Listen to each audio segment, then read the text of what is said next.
I'd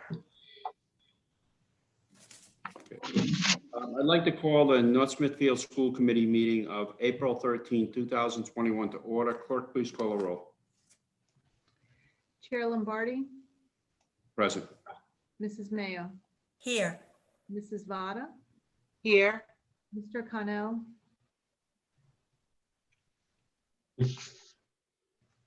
I'm here. and Mr. Jones. Here. Okay. We have 5 present. We have a quorum. I just want to say for the record that I may have to leave a little early, and Vice Chairwoman Mayo will take over the meeting at that time. We'll move on to the first item, which is the Pledge of Allegiance.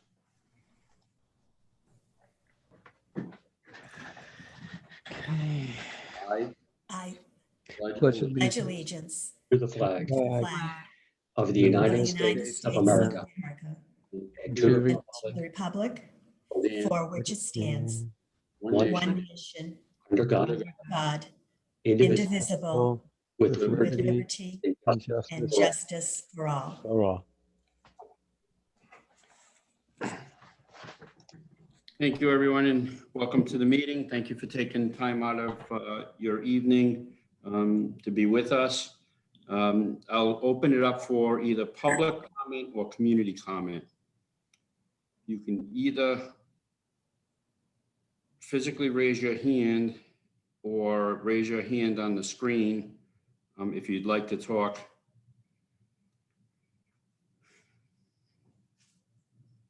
Would anyone like to talk on a public comment or a community comment? Superintendent, I see none. Do you see anybody?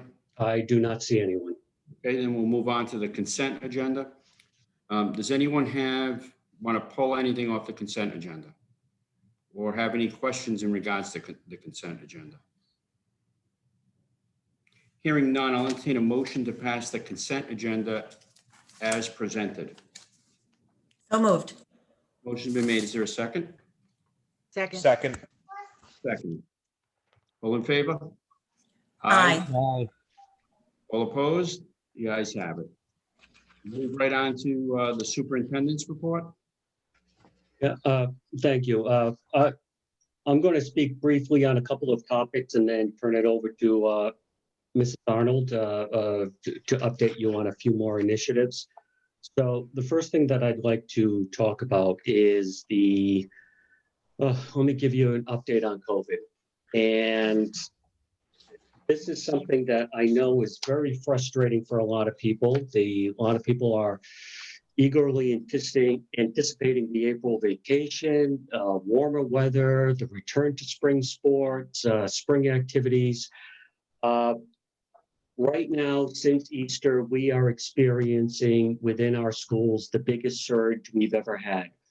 And that includes after Thanksgiving, the period between Thanksgiving and Christmas and New Year's, when the state was going through a major surge.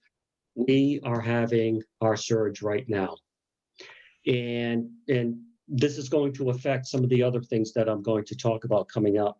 So right now, since Easter, which I had to check the calendar because it feels like it was a month away, but it was really just last week we returned from Easter vacation, the long Easter break. We've had 9 positive COVID cases within the district. We have 173 students and teachers and staff members on quarantine.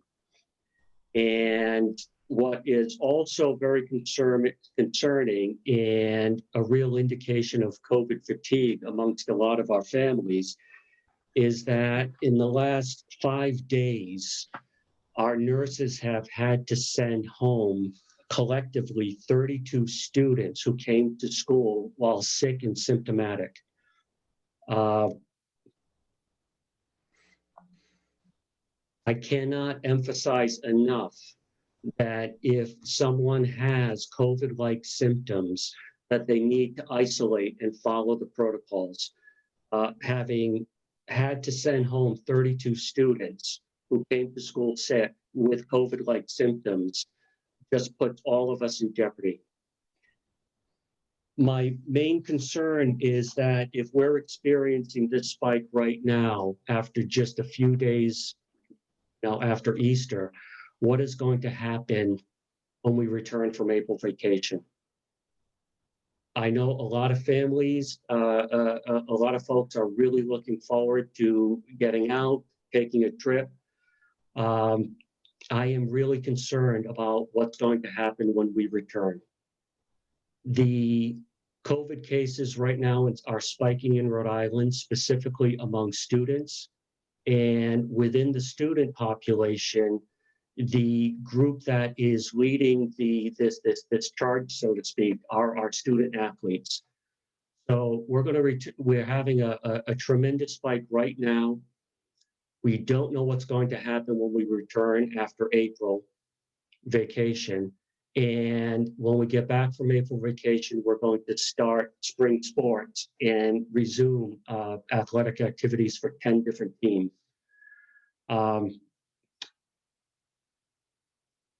My real concern going forward is, are we going to be able to stay open? Because the path that we're taking right now, that becomes questionable. I'm concerned that we're going to have to shut down spring sports. We are planning spring events, proms, graduation. And my concern is that if we continue on this path, it's going to jeopardize all of those spring events. You know, we want everybody to come back. We have reopened. After April vacation, there are a number of districts that are planning to suspend hybrid and bring kids back. We suspended hybrid a while ago. But I'm concerned about how we're going to finish this year. It was my hope that we will finish together and finish strong. But to be honest, I'm having my doubts. Which brings me to one of the recommendations that I've been wrestling with for a long time, was the Distance Learning Mondays. Believe me, I understand and have heard from many parents who find that the Distance Learning Monday is very difficult. It's difficult to find people who can watch their kids. It's difficult to sit with their kids if they have the fortunate to be home and to supervise their distance learning. Our teachers would absolutely love to have all of the students back in full person. But we can't do that. We still have about 20% of our population that are full-time distance learners that either themselves have medical vulnerabilities with concerns about catching COVID, or they still have maybe some members of their family who still have not been vaccinated. So our teachers are juggling a lot of different lesson plannings. They're juggling trying to reach all the in-person learners, the full-time at-home learners. And as I told you, right now we have 173 students who are on quarantine, and we still have students moving in and out of quarantine. The Monday Distance Learning Day is a major preparation day for these teachers to basically meet all of the needs. This mix of distance learning and in-person learning, going in and out of quarantine, takes a tremendous amount of time and organization, which our teachers are finding. Distance Learning Mondays, the ability to personalize instruction for the kids at home who are in person, but they're able to do some additional tutoring and work with the students. And also prep for the entire week, and also not knowing if their class is going to be in person or their entire class will have to go into quarantine. Now, speaking of the quarantine, and this is the other piece for the Mondays, and again, why I'm recommending to hold on to this. I mean, if I would say that maybe about 3 or 4 weeks ago, as we were looking to suspend hybrid, and the focus was suspending the hybrid, getting the rest of the kids in. And my intent was to then, let's take a look at Mondays. After this, especially after this last week and the direction that we're taking, Mondays are important for the district as public health days. Having the distance learning Monday means that it's 20% less infections, 20% less quarantines, 20% less contact tracing. It provides a needed firewall between the activities of the weekend and returning to school on Tuesday. It is on Monday, especially Tuesday, that really the symptoms from the prior week's activities begin to manifest themselves, and then we can identify and isolate. So,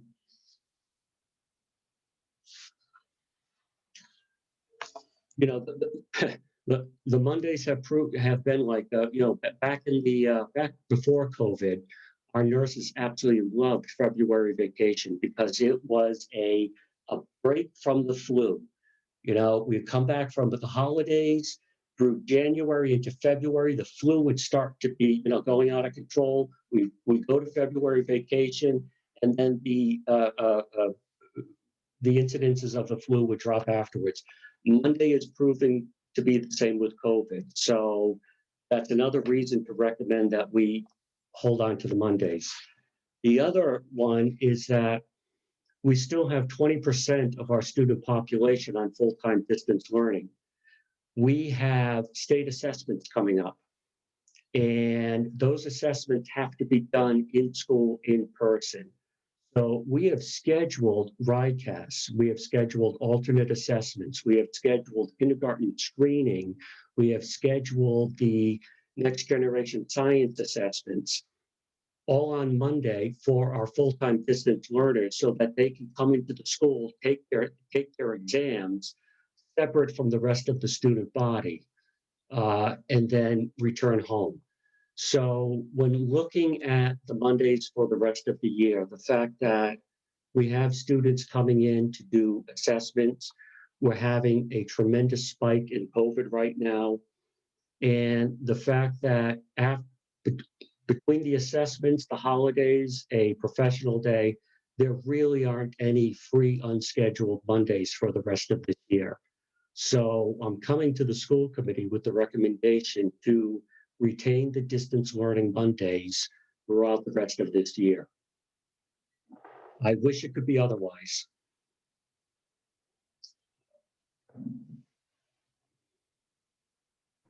Does anybody have any questions or comments for the superintendent?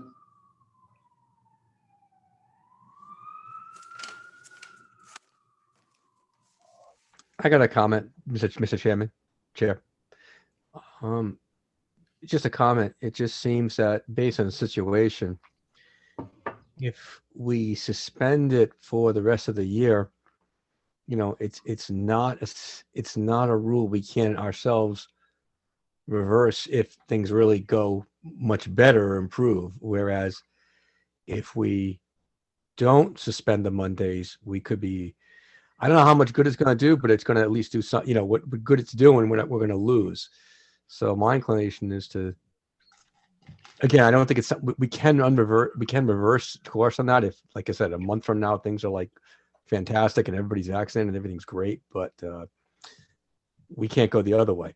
So by that, I mean, is if we don't suspend the Mondays, then we engage in more, we have more spikes, then we're going to be committed to more time out. That's just my thoughts on it. Even with the state assessments, and this is what a number of schools have had to do also, is that they call distance learning days to bring their at-home learners in to do the tests.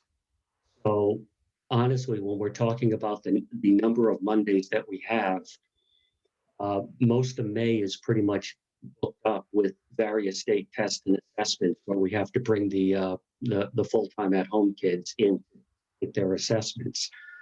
Along with the kindergarten screening, along with the science assessment. We probably have maybe 4 Oh, and plus the vacation plus a professional day, I think we only have about 3 unscheduled Mondays remaining in this year. So, you know, we would have to shut the schools down anyway to do the state assessment. So really, there aren't many Mondays left in the year. And especially also as we get towards the end of the year, I'm hoping that we have the outbreak of COVID under control so that we will continue with spring sports, with prom, and with graduation. And I would like to do anything that we can and make any plea to our families and students to, and I get it, COVID fatigue is real, but let's just finish this year and have a good end. So, and again, that brings me back to Mondays. It's proving invaluable, especially at this stage with the COVID spread. So, Mr. Jones? Just a quick question. Is there any alternative our distance learners could have to taking the RIDEcast? Because, and this is my ignorance in asking, but I feel like it's a little counterintuitive that they've been home doing distance learning throughout the entirety of the year, and now we're asking them to come in to do this one test. No, it's the structure. It has to be in person. It has to be proctored. It has, there's a whole system behind it and supervision that has to take place. Any other comments or questions? I would just like to say that just listening to the superintendent, obviously a lot of thought has gone into this. And there are a lot of reasons for which we should do this. So I think I would like to make a motion to support the recommendation of the superintendent and the administrators to continue with the Monday. So Vice Chair, this might be a little bit of a quirk where it does say discussion only next to reports, although it doesn't say it on the next page. I see it says discussion, vote, or other action. So we can take the vote if you'd like, but I think if it's the superintendent's recommendation and we feel that it's, that's why we hire him, to give him our expert opinion on this. I don't know if a vote's necessary, but if you feel that one is, that I'm okay with that. Jean, did you? Oh, I'm sorry. I thought you were asking the superintendent. I apologize. Well, superintendent, I don't think, as long as he knows that we support him, I don't know if a vote's necessary for his purposes, but. That's fine. Superintendent, are you comfortable with that? I'm fine. Yeah, and again, believe me, talk to the other principals. You realize with great reluctance that I've approached this recommendation and tried to find a way, a means to make it otherwise. But yes, this is my recommendation, and if I have the support of the school committee, that would do it without the support of the school committee. And I will, and again, with your support, I will send something out tomorrow, which will outline the rationale, the reasons, the justification, along with guidance for that I hope people follow over the April vacation as far as travel and testing upon return. I'll have that guidance out as well. Great. Does anybody have any further concerns or questions? Hearing none, I will turn the meeting over to the vice chair in regards to item number 5, which is for informational purposes. Well, actually, we have Claire Arnold. I gave the doom and gloom scenario. I would like her to share something very positive, and with us moving forward. So I will listen, but turn the meeting over to Mrs. Mayo in case I have to leave. Thank you very much, and everybody have a good night. Thank you. Thank you.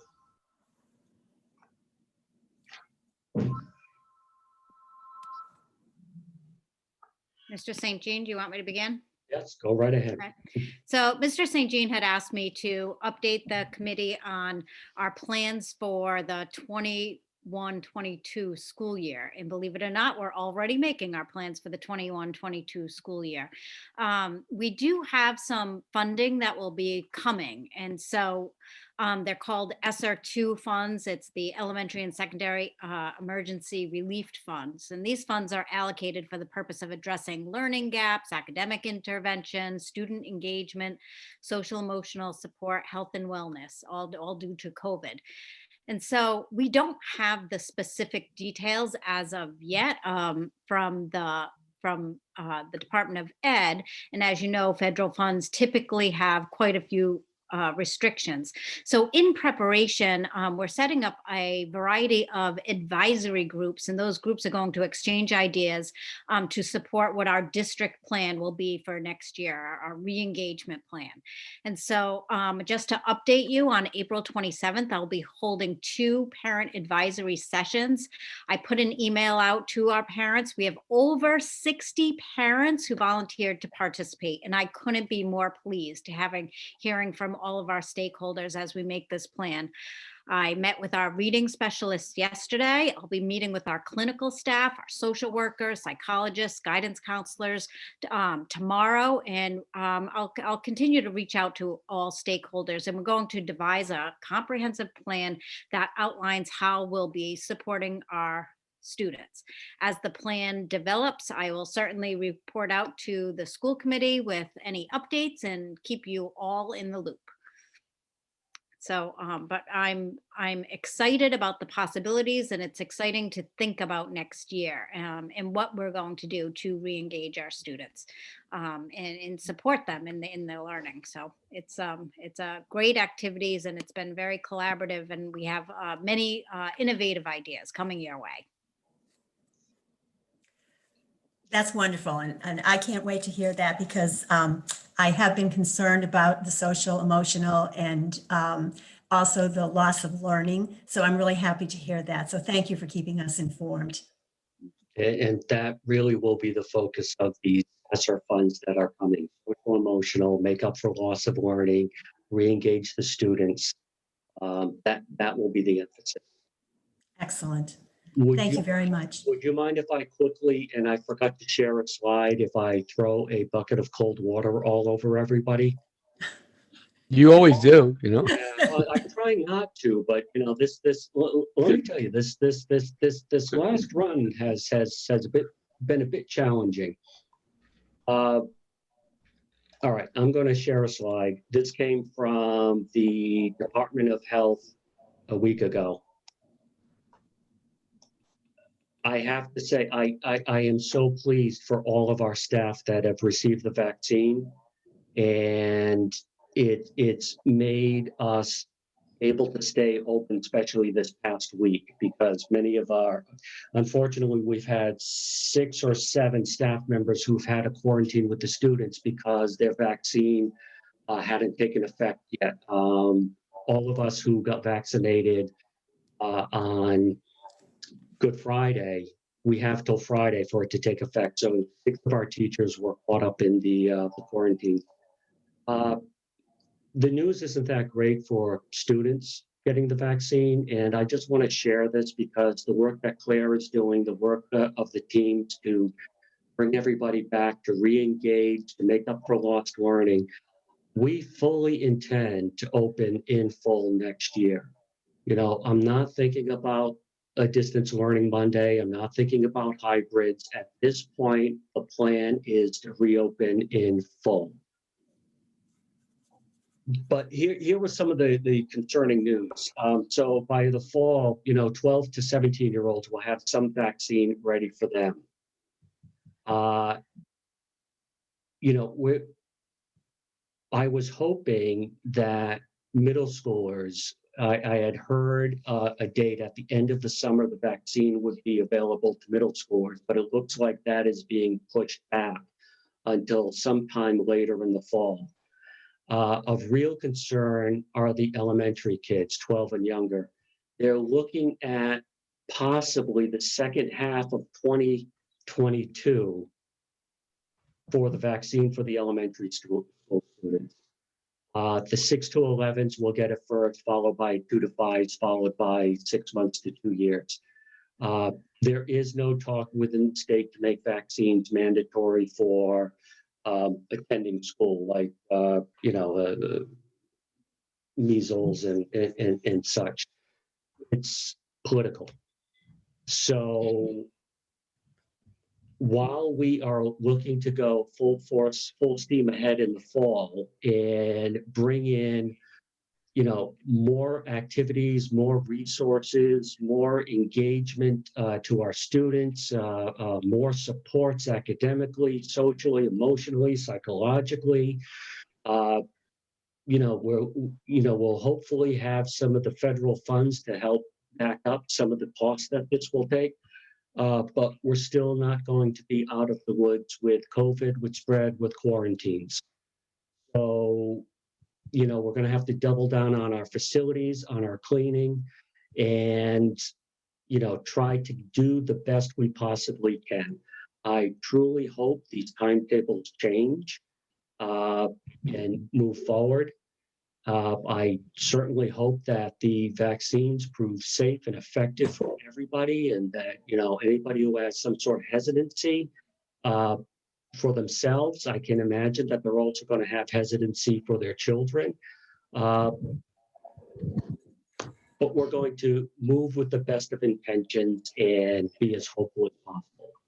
And again, sorry to share this, but I'm thinking that this has to be put out there because so many people seem to be forgetting that COVID is very real and very with us and a part of our everyday as they look forward to their vacations and travel and parties. And it is still very much our reality. But we're going to do everything that we can to shape that reality and make it as best as possible. I am done saying negative things. So Good. Thank you. Thank you very much. Only for the moment, you know what I mean?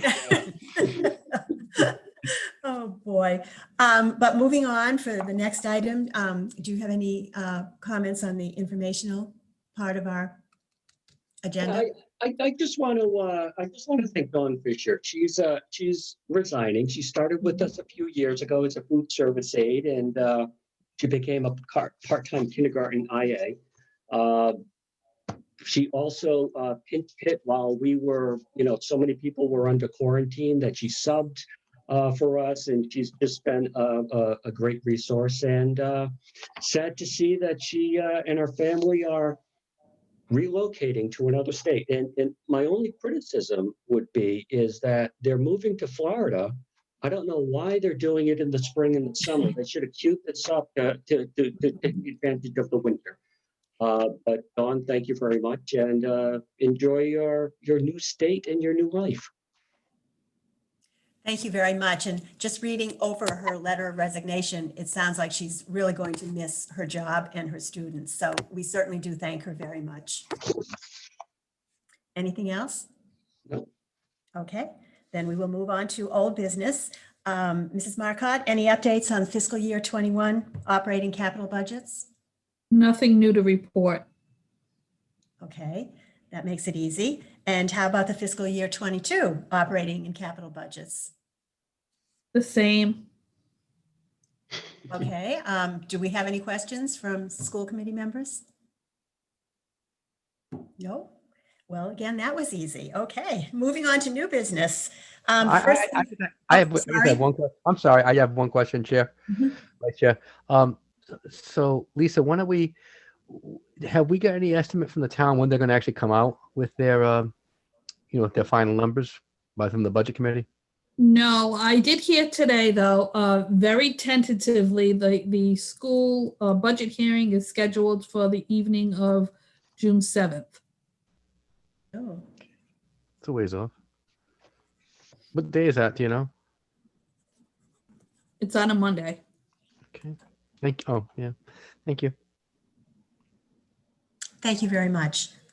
So now we will move on to new business. And under new business, the first thing is the North Smithfield Teachers Association memo of agreement. And I think you have some explanation, Superintendent? Yeah, actually, I'd like to turn it over to Mrs. Arnold again to basically explain what we're looking at and with common planning time, what that means and what that will give us all. So we worked with, thank you, Mr. St. Jean. So we worked with the Teacher Association and developed a plan to increase our common planning time for teachers. And just to tell you what that would entail, it would be the first 45 minutes of the day for all teachers to have planning at the same exact time. The practice of common planning time is more than just scheduling a common time for our teachers to meet. Teachers use common planning time to strengthen their practice, to learn new practices, and share what they've learned during this time. Teacher teams, grade levels, departments discuss and plan our implementation of critical standards, addressing maybe learning gaps due to COVID. Teachers are provided with a variety of professional development opportunities, including professional learning communities, embedding technology into instruction, addressing achievement gaps among subgroups of students, sharing engagement strategies, and curriculum implementation. As you know, we have implemented and updated all of our English language arts and mathematics curriculum K to 12. The first few years of the implementation are the most critical, ensuring that we're implementing the programs with fidelity. I wholeheartedly support the implementation of this common planning time. It was wonderful to work with our teachers to develop this initiative, and I know that it will have a positive impact on student learning. So I'm thrilled to share this initiative, and I hope you support it. Thank you. I'm noticing that this is only for a year, and it will be probably reevaluated at the end of the year. Absolutely. Okay. And I also understand that the teachers union has supported this. Yes. Okay. Are there any questions? And I'm assuming that you're looking for a vote on this. Yes, please. Okay. So is there a motion to approve? So moved. Okay. A second? Second. Thank you. Any discussion on this at all? I wouldn't say discussion. I just want to say kudos. I know that this has been long an inspiration across schools and districts across the country to get this right. And so I'm really excited to see where this goes. I want to see what the survey data has to say. But teachers have not been able to work together nearly enough. So I'm very, very excited that you guys took this move. So are we. Absolutely. And Yes. I did forget to say, and Mr. St. Jean reminded me today, and I totally forgot, Mr. St. Jean, but to remind you all that this was something that was pointed out in our last NEASC accreditation. And so it definitely will help us with our next accreditation that we addressed, that we didn't have common planning time and we're implementing. Sorry, Mr. St. Jean. Totally forgot. That's good to know. Thank you. Any other discussion? Well, we have a motion and a second. All in favor? Aye. Aye. Any opposed? Well, the ayes have it, and congratulations, the motion passes. Very good. Thank you. Mhm. Next on the agenda is the approval of the 21-22 school calendar. Yep. And this calendar, and the reason we put it after the approval of the common planning time is because a number of those professional development days that used to be on the calendar that said no school day for students, but teachers still had to come in. We're going to take some of those days and be able to fold it into the mornings before school begins, which means our 180 days of school will actually end earlier in June than without common planning time and with having separate professional development days. So this is also good instructionally because I cannot say how challenging engaging kids in the sweltering heat of June is. And it's always better to kind of wrap up June earlier than later. The common planning time allows us to collapse some of those no school PD days and finish up a little bit earlier for everyone. Excellent. And obviously, we need a vote on this as well. So Yes. I'm looking for a motion to approve this. So moved. And The is there a calendar as sec- presented. Yeah. Mhm. Is there a second? Second. Okay. Any discussion at all on this? Okay. All in favor? Say Aye. aye. Aye. Any opposed? The motion passes. And is there any further business before us tonight? Any comments, questions? Are we all set? Then I'm looking for a motion to adjourn. So moved. And a second? Second. Thank you, everybody, very much. That's it. Okay. Thank you very much.